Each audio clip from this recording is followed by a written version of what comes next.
Dr. Jelks, how is it that you have a background with light and you look so bright and clear? And I'm sitting here struggling trying to not have a dark background. Because I'm really sitting right underneath the light. Oh, okay. No, turn that. Oh, okay. Got it. Yeah. My kids are helping me out here. Awesome. Let's see. Okay, I think I'm good. All right.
Good afternoon, everyone. We will begin in approximately 2 minutes.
Good day. I am Sherilyn Francis, and on behalf of the Morehouse School of Medicine Prevention Research Center, we welcome you to part 10 of the FAM Strong 20 virtual series.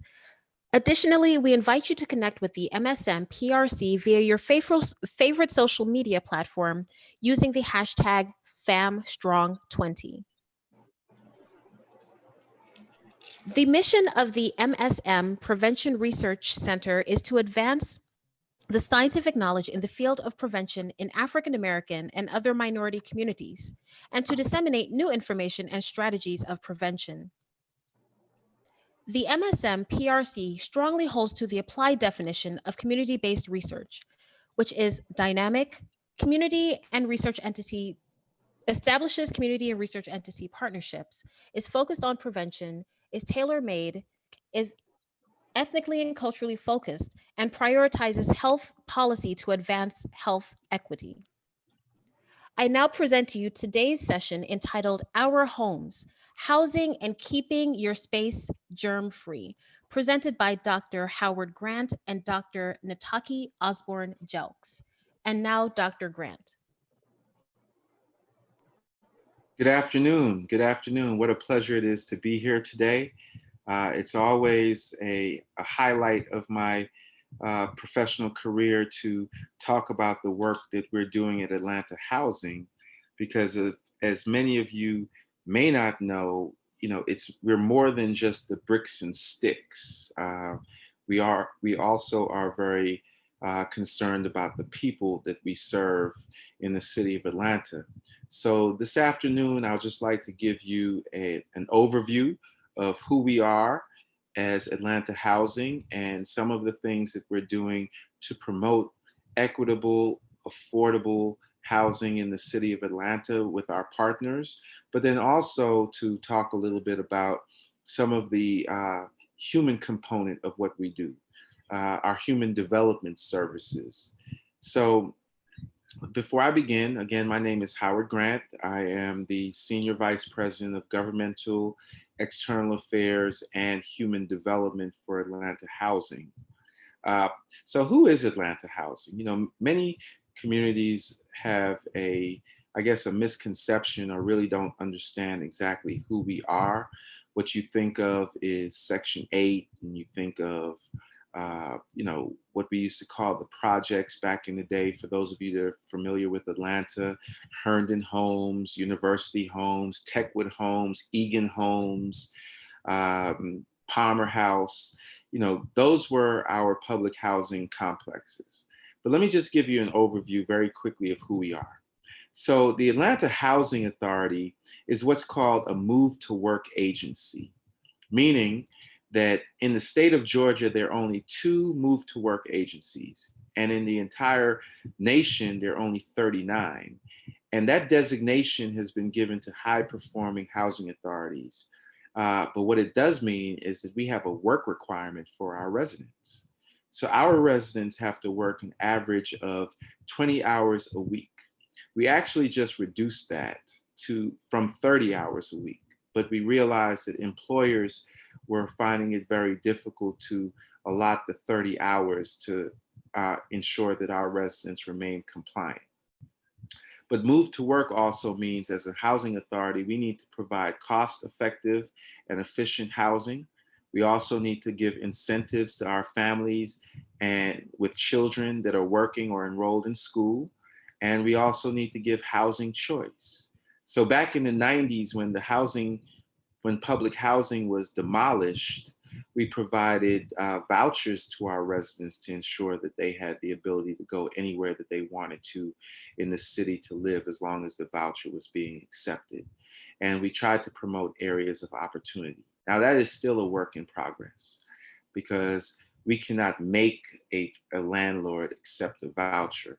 But, you know, one of the things on our checklist is to work with our local governmental agencies to ensure that discrimination does not apply. So now, who do we serve as the Housing Authority? We serve over 24,500 households, and 95 to 97% of those households earn less than $20,000 a year. And so the people that we are serving are very, you know, these are folks that are really in need of quality, clean, safe housing in areas where they have the necessary amenities. Of course, we serve elderly households, disabled households, working households, and low income tax credit households. Now, the challenge in the city of Atlanta, as I think we all know, is that of affordable housing. Between 2010 and 2016, we lost over 5,000 units priced under $800 a month. So when we look at the housing costs in the city of Atlanta, you know, when we talk about affordable, you always have to ask the question, affordable to whom, right? When you say afford, I mean, who are you talking about? And on average, many of the folks that work in the city of Atlanta cannot afford to live in the city of Atlanta. So as a housing authority, our goal is, with our partners such as HUD, Invest Atlanta, Atlanta Public Schools, the Beltline, MARTA, Fulton County Library, is to try to promote affordable housing in areas that need affordable housing so individuals are not displaced, but also to provide the wraparound and support services that our residents need in order to become self-sufficient. Now, I'll be totally frank with you, and I try to always be frank. I mean, I'm Howard, but I'll try to be frank. But when we talk about, you know, affordable for whom, we look at the prices in the city of Atlanta, and oftentimes many of the people that work in the city can't afford to live in the city of Atlanta. And, you know, so you're spending money on transportation. You know, from a statistical standpoint, you're only supposed to spend about 30% of your income on housing. And oftentimes, many of our residents are not, they're spending a lot more on housing and transportation and childcare and everything else. And I think it's a travesty when an individual has to make the decision between rent and medicine. So as the Housing Authority, we are working to partner with individuals to, one, promote gap funding, or to promote individual partnerships with private developers that agree to have a certain component of their housing set aside for affordable, which is typically 60% of AMI, 40, like at least $46,000 and below. And we are working hard to do that. Some of our public housings that have been removed through the years that are now being rebuilt. Herndon Homes, for those of you that are native Atlantans that know that Herndon Homes is on Northside Drive, right across the street from Antioch Baptist Church. And our first phase of that is going to be senior housing at 100% affordable. It's going to be 97 units. And we're looking forward to developing on the other properties that we have that where it was former public housing, to provide public housing and affordable housing for our residents. Now, why is this important? You know, when we look at the people that we serve, we talk about self-sufficiency, but I personally, I'm still tossing between the term self-sufficiency, because when you look at 30% of your income, I don't want to just check a box at Atlanta Housing and say, well, I got an individual a job or job training and now they're self-sufficient. What we're looking for our residents is progressive growth. We want to align our residents with the wraparound and support services that they need to actually be self-sufficient, you know, to use that term again. But we want to put you in job programs. We want to put you in career tracks. And Atlanta Housing pays for those things for our residents through our Human Development Services group. And we've been very successful thus far. We've been doing digital literacy for our seniors. We've been providing laptops and internet access for our students and our families during this time of COVID. We have a very strong relationship with Atlanta Public Schools because we realize the correlation between stable housing and educational progress. So what we found is our students in Atlanta Public Schools are only missing 4 days of school. When the state allots up to 10%, which is 18 days of school. Can you imagine missing 18 days of school during a school year? So we've pretty much raised the needle in terms of our partnership with Atlanta Public Schools. But again, getting back to our, you know, we can talk about the bricks and sticks. Yes, we have real estate developments coming about. Yes, we're partnering with external folks. Yes, we are trying to ensure affordability maintains in communities, and our seniors are not being displaced, and our residents who live in traditional communities are not being displaced. And this is in partnership with the City of Atlanta and Invest Atlanta. Can we do more? Absolutely. And my philosophy has been, it's likened to having an individual in a well. The issue is the individual in the well, and it's a 50-foot well. And I think what we need to do more in the City of Atlanta, we've been doing it, but we need to do it more, is we need to tie our ropes together and make a 50-foot rope and pull individuals out of the well collectively. From a housing authority standpoint, our funds, 95% of our funds come from HUD. So in order for us to be effective for individuals that are not receiving our subsidy, it has to be a partnership with the people that we have mentioned. We even have a scholarship program for our residents where thus far we've put forth over $630,000 worth of scholarships to our students, because we all know that getting into college is one thing, but it is a travesty when a student has to not enroll in a college because they came up short $50 for a book or an admission fee or et cetera. So through our workplace giving and through our partnerships where we lease our land to movie companies, et cetera, we have been able to build up an excellent scholarship fund for our residents.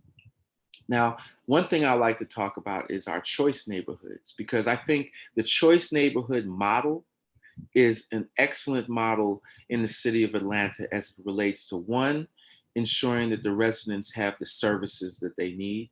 Two, in terms of the partnerships that are necessary to provide the resources for our residents. And then three, and most importantly, I think, is to ensure that our residents are not displaced within the community.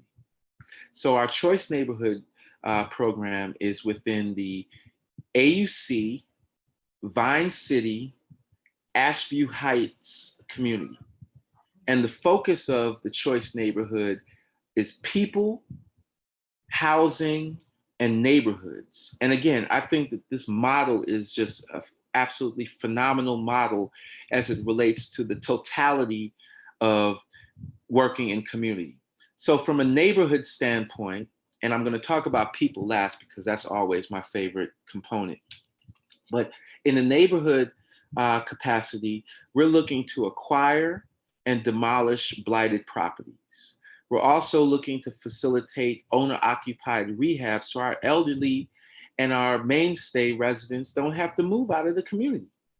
And then we're also looking to recognize the historical importance of these communities through markers and enhancements in the community, such as police cameras, et cetera. So thus far, our successes have been from the neighborhood standpoint. We're renovating Roosevelt Hall. For those of you that are old Clark Atlanta University graduates, I got my master's and my doctorate from Clark Atlanta. But I heard that back in the day, when we had University Homes, which was the first African-American public housing in the country, when Techwood Homes was the first white public housing in the country, but University Homes is right there on AUC, we're renovating Roosevelt Hall. And that was like the epicenter of University Homes public housing in AUC. So that is coming back online and I'm so excited about it. But also, we also renovated University Homes. It's now called Scholars Landing. And it is just absolutely beautiful. And many of those projects, such as the Ashleys and Scholars, which is right there on Student Movement, are almost 100% occupied right now, because we sought out the former residents. We knew who they were and where they were, and we gave them right of first refusal to come back into the community. Now, from a housing standpoint, I think I intertwined the housing piece into that neighborhood piece. But from the people part, I have to say Morehouse School of Medicine is one of our major partners around the health side. So from a people standpoint, it's health, it's education, and it's workforce. Health, education, and workforce. And we have been partnering with Morehouse School of Medicine to provide the health aspect. We've been partnering with the United Way and the schools in the Choice neighborhood to deal with the education piece. And that's Washington High for those Bulldogs out there. That's Brown Middle School for those other Bulldogs out there. I can't remember the mascot for M. Agnes Jones, and I'm not sure what it is for Hollis yet, but Bulldog Nation rules. And we've been partnering with them to ensure that, you know, we provide the wraparound and the resources for the parents and the students within that community. So I'm not keeping track, so please interrupt me if I start going over. But again, just to educate us on who we are, we have two forms of subsidies in Atlanta housing. The first is our housing choice, which is Section 8. So individuals will get a voucher. The waiting list has been closed since 2017. When it was last open, it was 30,000 individuals, and we did a preference. If you live, work, have been offered a job in the city of Atlanta, you get a preference on the waiting list. But the waiting list is closed, and we're drawing from that now to house individuals. Our challenge is 1-bedroom and 2-bedroom units in the city of Atlanta. That's where our partnerships come in. Our other funding model is HomeFlex, where the subsidy remains with the unit and it doesn't go with the individual. But the thing that both programs have in common is that the individual is only responsible for 30% of their income, and Atlanta Housing will pick up the rest at or close to market rate. Again, our goal is to house our residents and provide them with the wraparound and support services that we need. Now, in this time of COVID, the challenge has been much greater. And let's be honest, we are not even close to realizing the impacts of COVID from a housing standpoint. Yes, there is a moratorium on evictions. Yes, residents of Atlanta Housing are protected because if you have problems paying your 30% of your income, we will reanalyze how much you have to pay. But my fear, friends, is what's going to happen to the market. Individuals that are not protected under subsidized housing.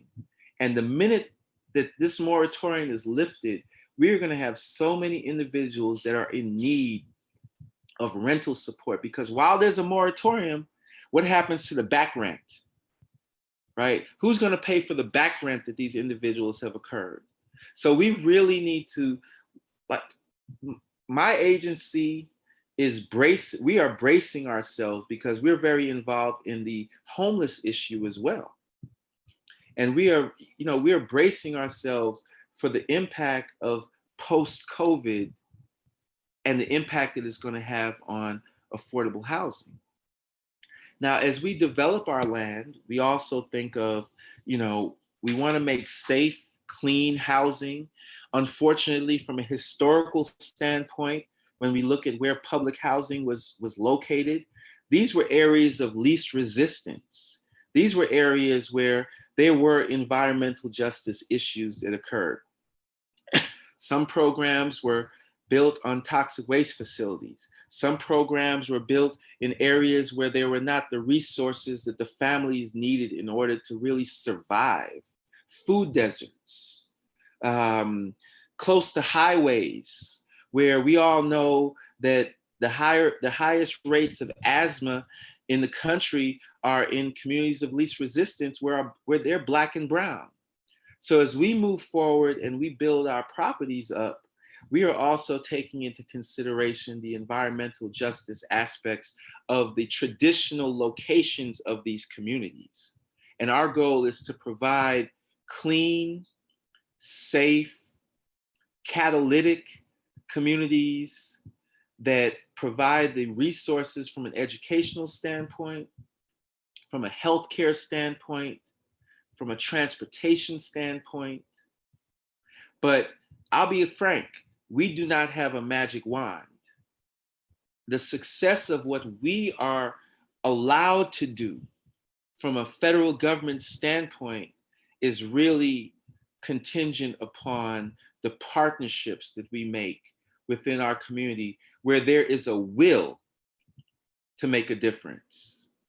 Because culture will trump strategy. We can have all of the great ideas. We can say we're going to build 1,000 units and it's going to be great. And there's going to be a grocery store and there's going to be this. But if we do not partner and join with agencies that have the will to make a change in our communities, we're going to be talking about this. We're going to be talking about the same thing in 5 years. And there's been no changes made within our community. So with that, I just wanted to introduce the Housing Authority and who we are, to give you a certain level of comfort, and I hope I did, to know, one, at the Housing Authority of the City of Atlanta, we have the will to change. Two, we are constrained by certain HUD and federal government requirements. But three, we are open to partnering with agencies and community partners to make a change.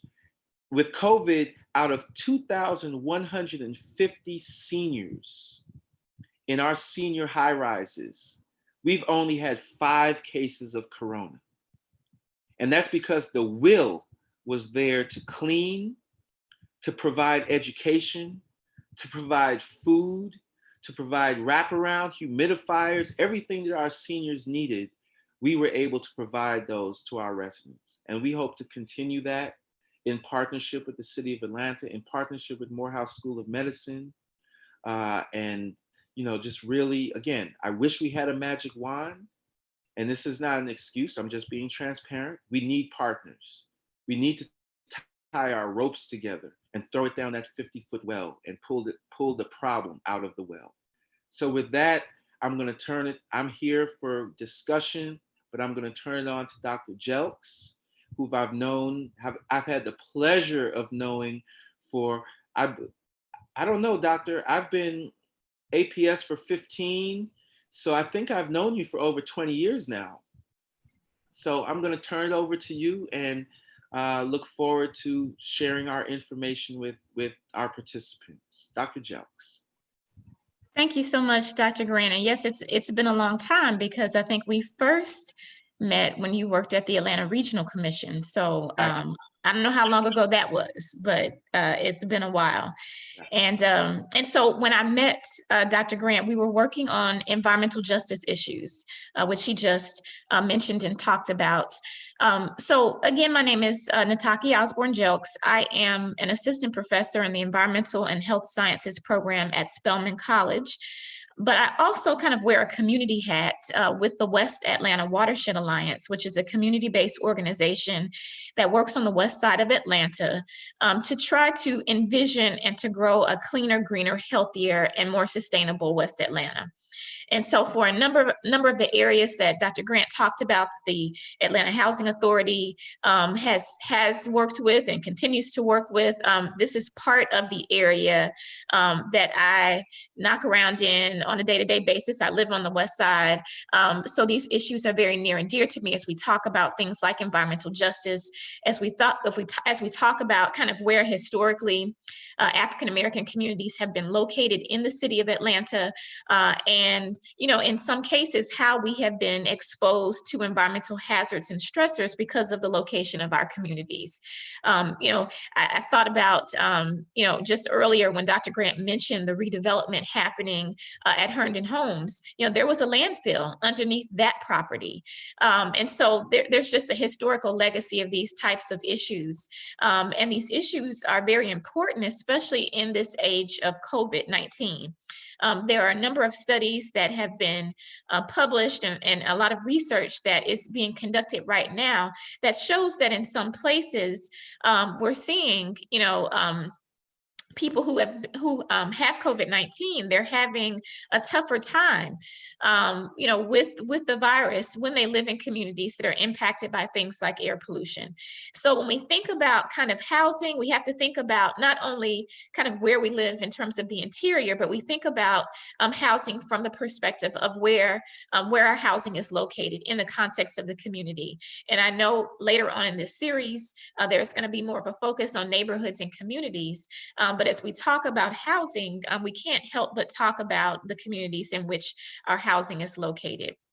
So in the normal work that I do, it's all about working with community residents to address environmental problems and challenges in our communities.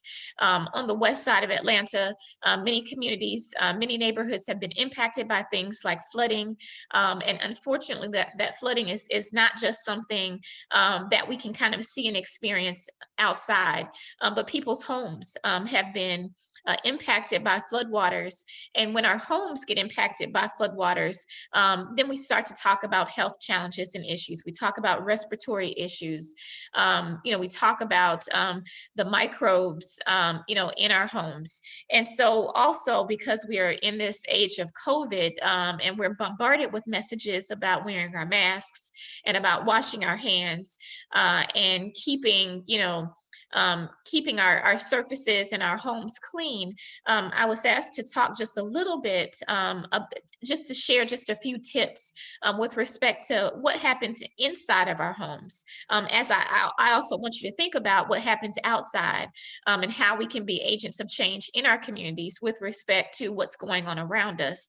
But let's kind of bring that inside as well and just talk a little bit about how to keep our spaces germ-free.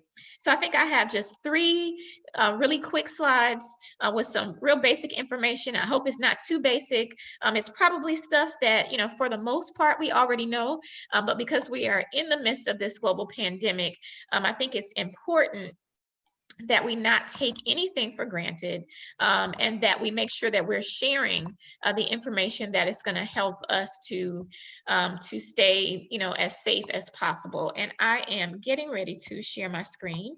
Okay, here we go. And again, I think I have maybe three really quick slides. And let me, okay. So in terms of keeping your homes germ-free, and I know we have a lot of practices and remedies. I know when I think about a lot of the elders in my family, it's all about bleach. It's use Clorox for everything, right? And I'm sure we've heard that, and definitely in the context of COVID-19, I've heard that, you know, just across the board. Now, let me just say, as I think this audience knows very well, when we talk about, you know, Clorox and bleach and any other cleaners and disinfectants, you know, it's really important that we're not consuming these chemicals in any way, that we're keeping them out of the reach of children, and that we're using them for cleaning and or disinfection purposes only, based on what these products are for. But I do want to just mention that there is a slight distinction, I'm going to put my glasses on here, between cleaning and disinfecting. So when we talk about cleaning, we're talking about the removal of germs, dirt, and impurities from surfaces. Now, we're not talking about killing the germs, right? But we are talking about removing them, so that the numbers are low enough to help to decrease the risk of spreading infection. So we're talking about, you know, hot water, soap and water, and cleaning surfaces. Now, disinfecting is something different, because now we're talking about the use of chemicals. And in the case of COVID-19, EPA, the Environmental Protection Agency, has a whole list of kind of registered disinfectants that they actually recommend in this age of COVID. And these are recommended to kill germs on surfaces. Now, as we know and have probably heard, nothing is like 100%, but there are lots of cleaners that kind of get you to that 99 point, you know, something percent. And so when we think about disinfecting, these are the types of chemicals that we want to use.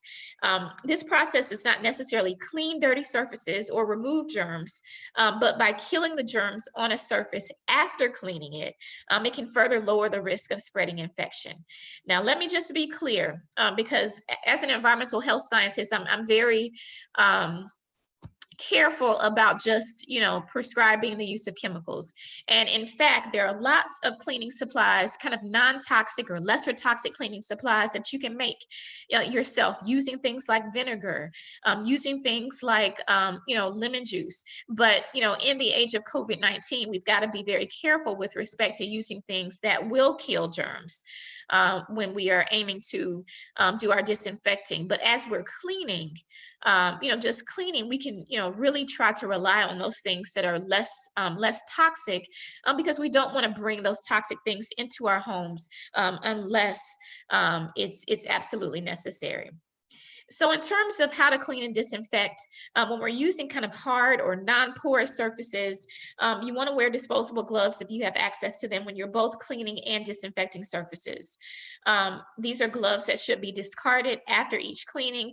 If you have the types of gloves that are reusable, then you want to make sure that they are dedicated, you know, for cleaning and disinfection purposes only, and they should not be used for other purposes. And, you know, I will throw my kind of rubber gloves, you know, in my dishwasher or, you know, in the washing machine, just to make sure that I'm not, you know, continuing to, you know, spread things that might be on those gloves. You know, obviously, you know, things will die after a certain point of time, but I think it's always a good policy to, again, not only to only use these types of gloves for your cleaning, for your disinfection purposes. And if you have an opportunity to wash them, to go ahead and do that. You also want to read the manufacturer's instructions for cleaning and disinfection products that you use. Keep in mind that there could be some people in your home who might have some sensitivities to these products. Think about people who already have asthma or other types of respiratory conditions. And so certain disinfectant sprays, for instance, that you might use might irritate them. So read the instructions. Also, keep in mind, if you're using a product and you experience something, some sort of reaction, that might not be a product that you want to continue to use. Also be careful about doing things like mixing up different products, especially in small spaces when you don't have a lot of ventilation, bathrooms, for instance. Don't use, kind of a combination, of disinfectants, especially at the same time, because, in most cases, we're talking about small confined spaces. There isn't a lot of ventilation that comes from the exchange of air kind of in and out. And you could create a situation very quickly that could be harmful. After you remove your gloves, after you finish your cleaning and disinfecting, you also want to clean your hands immediately. And just keep in mind, and not just in the age of COVID, but it is so in our faces now in the age of COVID that we've got to make sure that we are cleaning our hands as much as possible.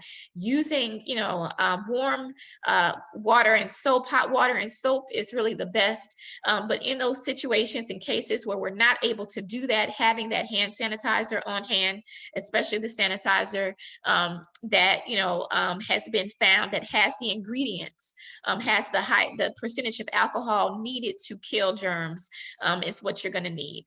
And then if surfaces are dirty, they should be cleaned using detergent and or soap and water prior to disinfection. So kind of do your cleaning first, disinfection second.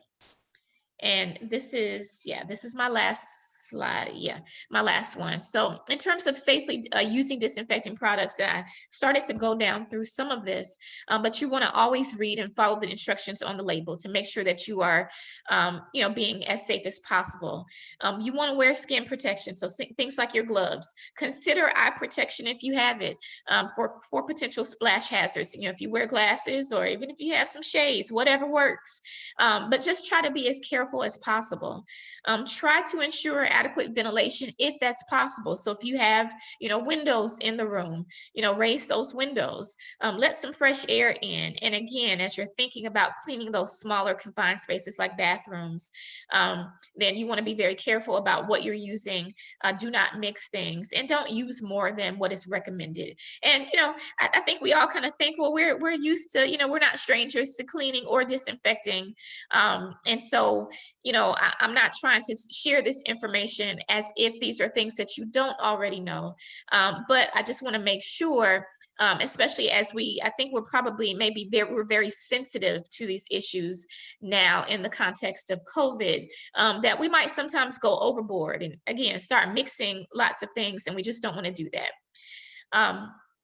When we're using water, especially for things that might be concentrated, you want to use water at room temperature for dilution, unless it's otherwise stated on the label. For instance, I've seen in the stores recently lots of bottles of the bleach and Clorox that's actually concentrated. So it's not the regular formula that we might be used to.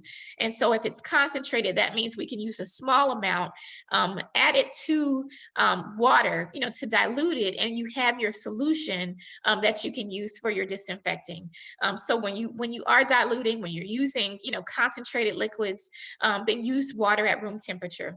Again, this is kind of my whole mantra. If you don't remember anything else that I've said, and I've said it about 5 times, I think already, avoid mixing chemical products. So don't mix up things. And then label diluted solution, cleaning solution. So if you have diluted some things and made a solution, maybe put it into an old bottle that you have, you want to label that so that everybody in the house will know what that is. And then you always want to store and use your chemicals out of the reach of children and pets if you have them. So, lock them up, put them away, so that nobody can get into them and we don't have issues with respect to poison hazards. A lot of this information can be found online. EPA has a website. There's also a site, I think it's corona.gov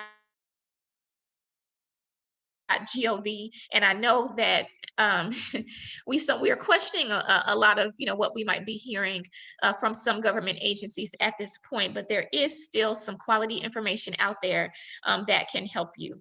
EPA has like a checklist of kind of 6 steps that you want to follow, and I can go over those just very briefly. And many of these are this is kind of a recap of some of what I've already talked about.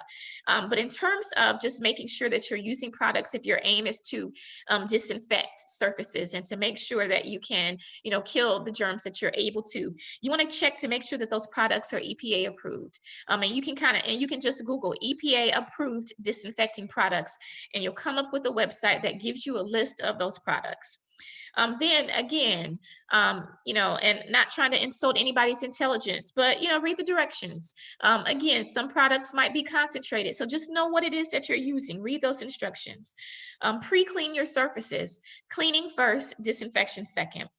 Then you want to follow the contact time. So sometimes, if you're reading the labels will tell you, not to use this product for longer than, X amount of minutes, or, something like that. So you want to keep in mind, again, what the labels say.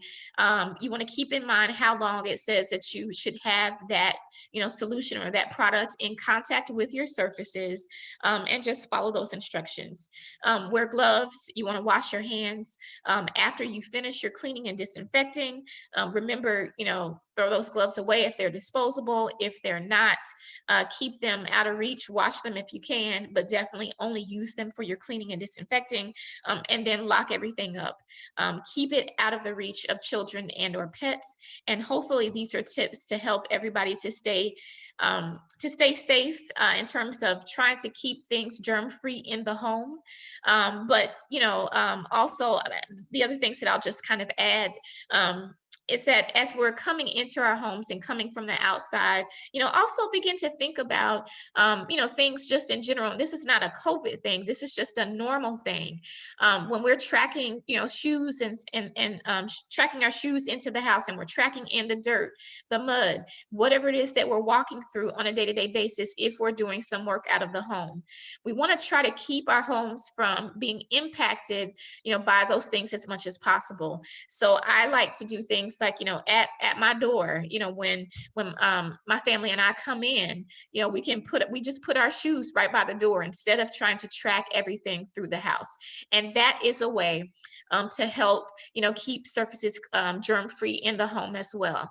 Also think about the clothing that you might be wearing, depending on what your occupation is, what you do outside of the home. Think about removing those clothes, again, so that you're not bringing into your home environment everything that you've been exposed to outside. So I'll end there.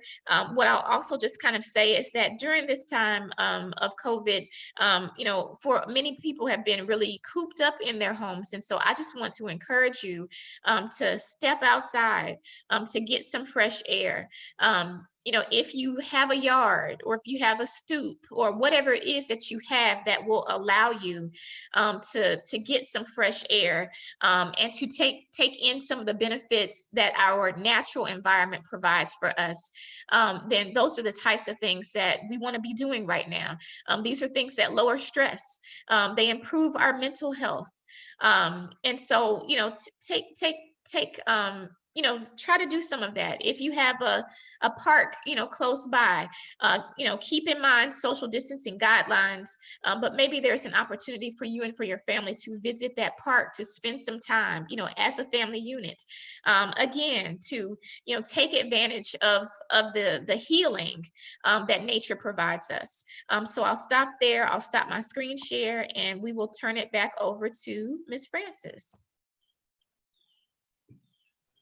Thank you so much, Dr. Jelks, and thank you, Dr. Grant, for extremely engaging presentations. We will just have 2 questions, and then I will ask each of you for your closing thought.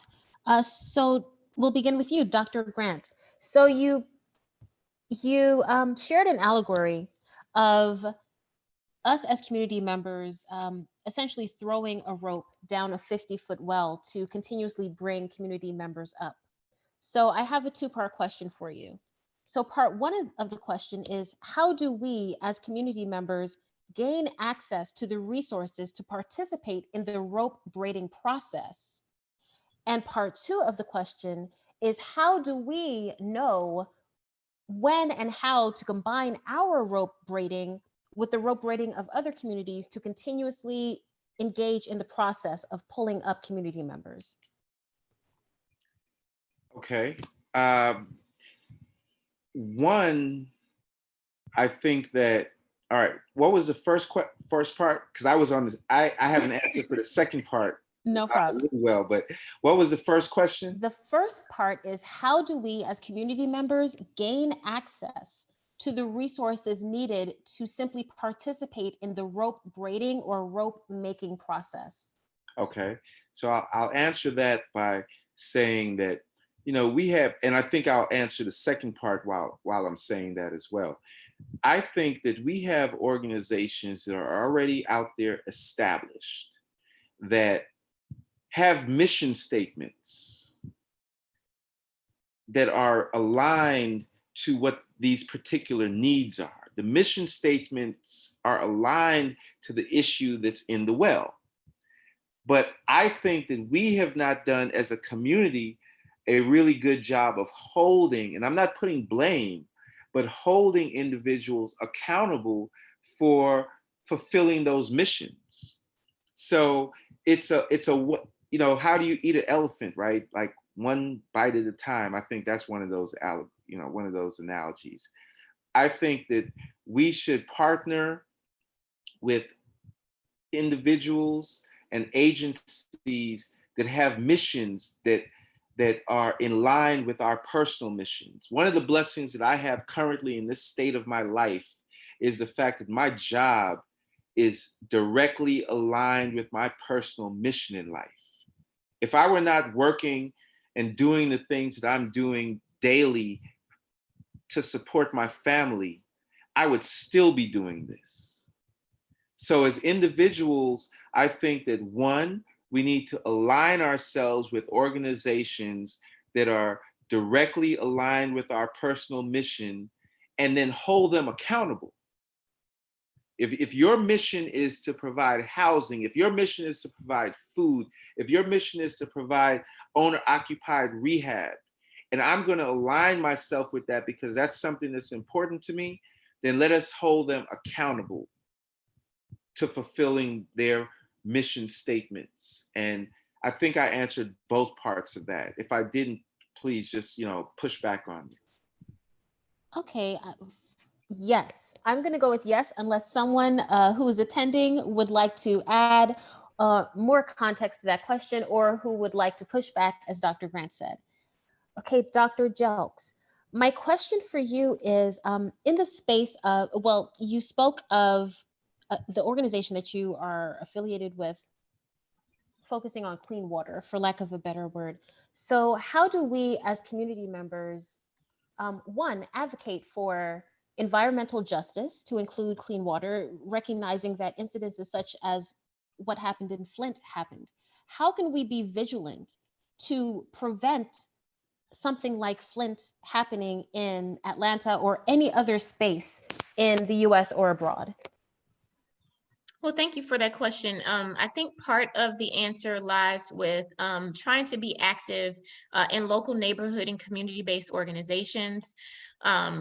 Being active with organizations that work on environmental and environmental justice issues specifically, but it can really just start, at the neighborhood level. And we see a lot of that activism happening in the city of Atlanta through the neighborhood planning unit system, through a lot of community clubs and groups. And here, as you mentioned, thank goodness we are not in a Flint moment in terms of, our water supply being impacted by, heavy metals like lead. But what does happen a lot in Atlanta is things like, localized flooding events that impact people in their homes in negative ways.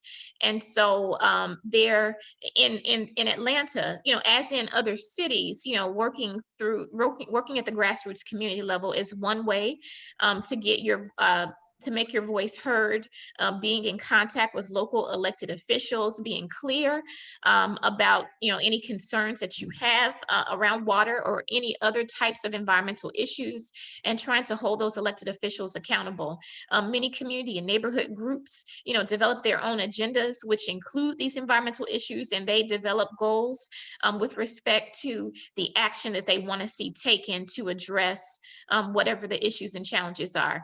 And it's more than a notion, but it starts with communities trying to be organized to harness collective voices, to harness collective power, to make a change in terms of how our environments impact our health and quality of life. And I'd like to support Dr. Jelks because, as she knows, she has spoken on this many times. With the whole issue of environmental justice, it's communities of least resistance.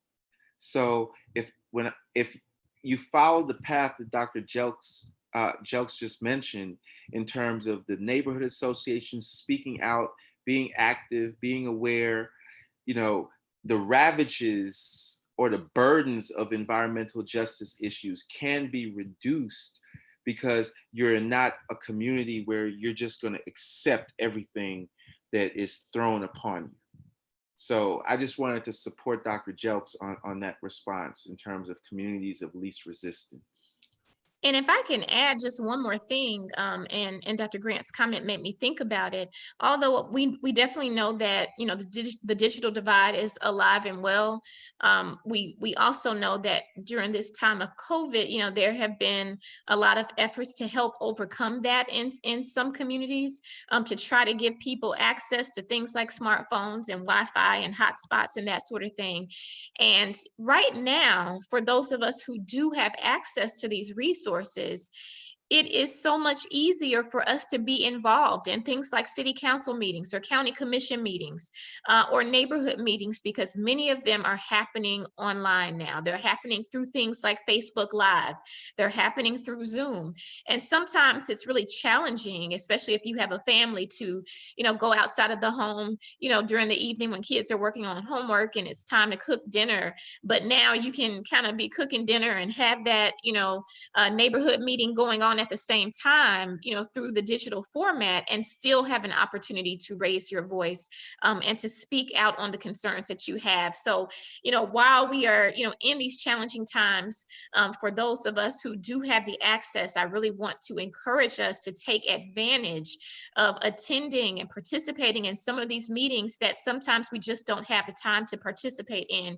We can do it now digitally, and we there is an avenue for us to have our voices heard. Thank you. I was going to ask for each panelist to provide their closing thoughts, but I feel like you've wrapped up your closing thoughts quite eloquently. So thank you very much. Oh, great. So Dr. Grant and Dr. Jelks, we thank you. On behalf of the Morehouse School of Medicine, we thank you for an extremely engaging and informative presentation.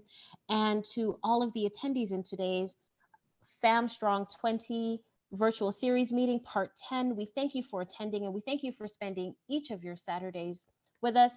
Again, on behalf of the Morehouse School of Medicine Prevention Research Center, we ask that you connect with us via social media using hashtag FAMStrong20. And we wish you each a wonderful day. Thank you so much. It was my pleasure. And if anyone needs to get in touch with any housing issues, my email address is howard.grant@atlantahousing.org.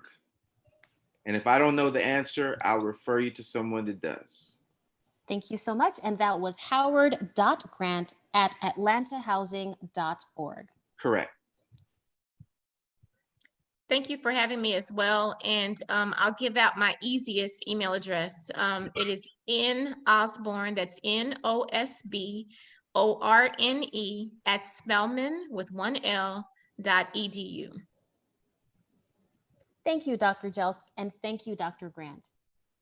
Have a good evening. Thank you. Thank you. Bye-bye.